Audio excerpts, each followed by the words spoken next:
Bonjour à tous et bienvenue dans mes petits papiers. Je suis Judith, démonstratrice Stampin' Up, et la carte que nous allons réaliser aujourd'hui, c'est celle-ci.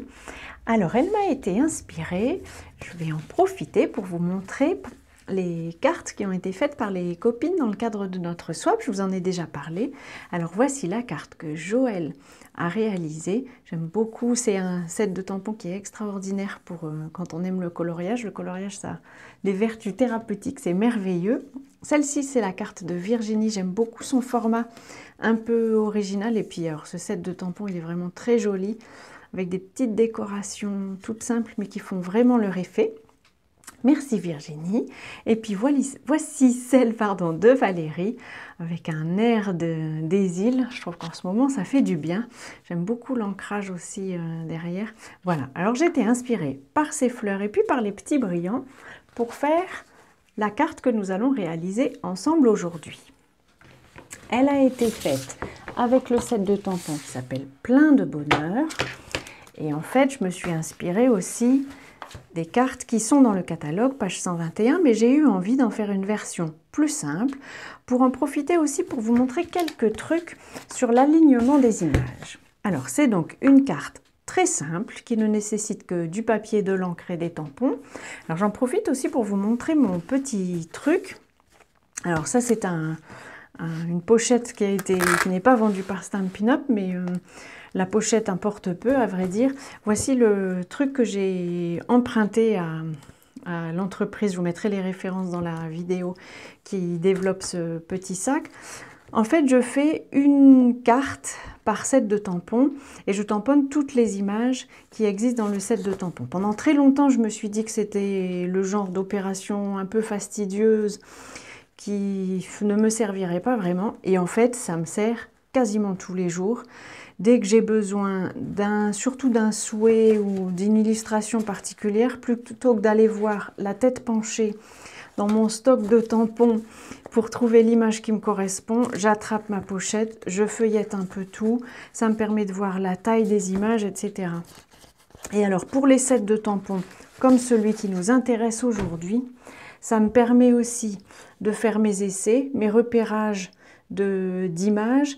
Et puis, je ne sais pas si vous le voyez, j'essaye de vous montrer, j'ai aussi repéré les petits espaces dans l'image qui vont me permettre d'aligner mes trois images. Parce que le set de tampons Plein de bonheur, c'est un set de tampons qui permet de faire des images en plusieurs étapes. Ici, 3 étapes pour certaines, 2 pour d'autres motifs. Je vais vous montrer avec la fleur qui est numérotée. Alors, Stampin' Up nous a quand même aidé dans l'opération, puisque je vais essayer de vous en mettre dans le bon sens. Je ne sais pas si vous voyez, je vais mettre une carte en dessous. Voilà, les illustrations ont été numérotées. Donc, ça permet de voir que celle-ci qui s'appelle 2A correspond à celle-ci qui s'appelle 2B et celle-ci qui s'appelle 2C. Je vais donc tenter de vous montrer pour certaines images comment j'ai le truc que j'ai trouvé pour les aligner. Alors la première évidemment est très facile. Comme c'est un set de tampons en photopolymère, j'utilise une petite mousse. Un bloc de papier pourrait suffire, mais quand même je préfère la mousse. Je vais essuyer mon tampon. Je prends le deuxième tampon. Donc là, vous avez vu que j'ai tamponné en deuxième génération. Le deuxième, je vais le faire de la même couleur. Je vous montrerai, comme je vous disais, je tenterai de vous mettre sur Internet la façon dont j'aligne les tampons. Et du coup, alors je ne vais pas tous les faire comme ça en vidéo, déjà parce que moi j'ai le reflet de la lumière, et puis parce que je vais devoir mettre ma tête devant vous pour pouvoir bien les aligner. Mais vraiment, du coup, je vous montre, on se met vraiment la tête au-dessus pour bien voir à quel endroit on est en train de tamponner. Et du coup, voici plus ou moins ce que ça donne. Je ne suis pas sûre que j'étais au bon endroit. Donc là, j'étais en plume de Parme et maintenant, je vais prendre horizon de bruyère pour faire la dernière image que je vais donc à nouveau superposer. Et voilà, on a 3 niveaux de couleurs et vraiment, ce sont des sets de tampons que j'adore moi parce que ça fait vraiment de belles illustrations. En général, je commence par placer les éléments les plus grands Et donc je vais passer maintenant à ma deuxième fleur. Là j'ai pris la numéro 1 dans la numérotation du set de tampons. Alors là j'ai essayé les deux avec cette couleur là. Donc là j'ai pris béguin bleu sur mes deux échantillons. Vous voyez ici j'ai tamponné le premier en deuxième génération, là en première. Les deux me conviennent. Voilà, ce sont deux variantes dirons-nous. Si je prends le deuxième, du coup, je le refais dans la même couleur et je vais retamponner au-dessus. Là, sur ce tampon-ci, sur cette fleur-ci, je mets des crevasses vides qui sont ici au milieu. Là, elle n'est pas très bien tamponnée parce que je ne veux pas mettre ma tête devant vous. Et pour la troisième génération, je peux m'aider de la même crevasse, si on peut dire. Voilà.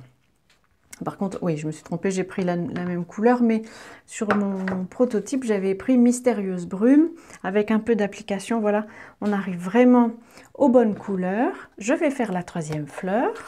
La troisième fleur, je la fais en tellement safran. Là, je vais faire une image de deuxième génération. Voici pour le fond. Le deuxième, donc, je vais la faire en première génération. Alors là, je me suis repérée à ces feuilles-là, ces pétales-là, pardon. Mais je vous dis, je vous montrerai je trouverai bien un moyen de vous montrer ça sur mon blog. Et aussi, dernière petite astuce que j'aime, ensuite j'ai pris Beau Bourdon. Quand je dois aligner des images comme celle-ci, je les pose sur un bloc qui soit vraiment plus grand que l'image, qu'elle soit bien confortable, parce que quand les bords sont trop près, on est gêné par les bords du bloc pour aligner les images. Pour terminer côté fleurs, j'ai eu envie d'utiliser celle-ci qui est à la numéro 6 dans la numérotation du set de tampons. Donc je prends les petits... Oula, mon Dieu, je m'avance dans une aventure, je ne connais pas le nom des partie des fleurs, bref, ça ressemble aux branches. Et alors, les fleurs elles-mêmes, j'aligne les deux plus basses avec ces parties-ci de l'image, donc les deux tiges les plus basses, si on peut dire. Voilà, et ça donne une jolie image comme celle-ci. Et puis pour terminer, je meuble, si on peut dire, avec les feuilles. Alors j'en prends quelques-unes et du coup voilà, je remplis les espaces en faisant bien attention là puisque je n'ai pas voulu faire de masquage. L'image n'est pas très propre, mais alors surtout là, si j'ai une feuille comme ça qui n'est pas très bien tamponnée, on va dire que c'est le trac dû à la vidéo, je la laisse comme ça. En général, une tentative de réalignement d'un deuxième tamponnage n'est jamais couronné de succès, en tout cas pas avec moi. Alors à moins que j'ai tamponné avec le Stamparatus, qui là évidemment est magique, et là ça permet toutes les erreurs, je ne le fais pas quand j'utilise des blocs comme celui-ci. Voilà, on meuble comme on a envie, pas trop, faut pas non plus que l'image soit saturée si je puis dire. Je vais encore en mettre une dernière en profitant d'une troisième forme de feuille. Et puis, si on a envie, les feuilles peuvent évidemment déborder de l'image. Ça n'est pas gênant du tout. J'ai choisi le souhait je suis là pour toi parce que ce sont des cartes que je vais offrir au lycée de ma fille qui fait une opération là parce qu'ils font un partenariat avec une maison de retraite, si j'ai bien compris. Et voilà, ils ont un projet pour offrir des cartes, des dessins, enfin quelque chose pour montrer à ces personnes qui, quelquefois, ont eu beaucoup de difficultés à vivre l'isolement. En maison de retraite, ça a quand même été très difficile pendant le confinement. Et en plus, la maison de retraite avec laquelle ils travaillaient avait un voyage qui a été annulé, forcément.